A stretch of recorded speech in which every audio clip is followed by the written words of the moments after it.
Contohnya di instansi-instansi, sekolah-sekolah, ada Ya. yang kita kenal dengan patungan hewan kurban. Jadi nanti siswa atau karyawan, yuk katakanlah 100.000, nanti kita beli hewan kurban gitu. Jadi dikumpulin uangnya itu dari karyawan untuk dijadikan satu hewan kurban, nanti dipotong di tempat-tempat tertentu. Apakah itu termasuk kurban, Ustaz?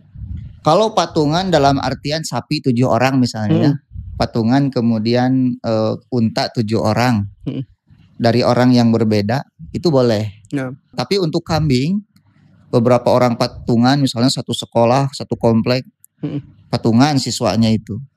Kemudian beli satu kambing, disembelih, maka itu tidak menjadi kurban. Oh ya. Gitu ya, tetapi itu menjadi latihan menyembelih lah, dan dagingnya disedekahkan seperti itu. Ya pahalanya pahala sedekah biasa. Oh ya.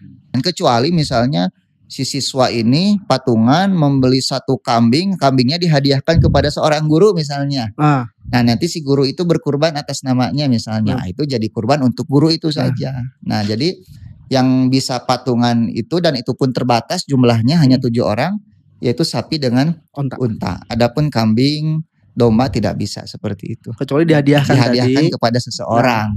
Dan kalau sudah dihadiahkan jadi milik dia kan. Nah dia mau kurban atau tidak terserah dia. Gitu. Itu sama konteksnya dengan yang kita kenal sama arisan kurban, Ustaz. Nah, jadi tahun ini kumpulin uang, tahun ini antum, tahun depan yang lain. Yang lain, itu boleh gak, Ustaz? Ya arisan kan secara asal boleh ya. Arisan itu secara asal boleh selama tidak ada unsur-unsur riba di dalamnya kan. Arisan itu kata para ulama kan akadnya itu wadiah ya. Iya, wadiah. Jadi kita nyimpen gitu kan. Kemudian kita dapat, nah pas kita dapat kita bayar lagi, jadi korat bagi kita kan, jadi hutang yang harus kita lunasi lagi. Ya tentu kalau korat seperti ini tidak boleh ada riba, misalnya kelebihan. Orang yang menang harus ngasih susuguh gitu, makanan bagi yang lainnya, ini kan tentu jadi riba. Atau misalnya selama proses pembayaran arisan itu tidak boleh ada kenaikan misalnya, flat aja segitu kan.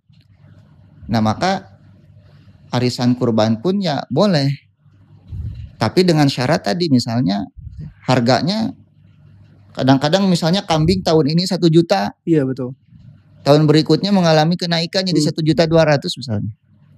Nah itu jadi masalah. Nah, itu jadi masalah nanti. Jadi kurang 200 kan, otomatis harus nambah lagi kan tahun berikutnya. Nah ini yang harus dihindari, karena kelebihan ini nanti bisa menjadi apa? Riba gitu. Nah oleh sebab itu amannya sebetulnya lebih aman arisan uang saja. Oh iya. Untuk membeli apa? Kambing. Nanti kalau ada kekurangan misalnya tambah sendiri gitu. Itu kan lebih aman sebetulnya. Nah Ustaz,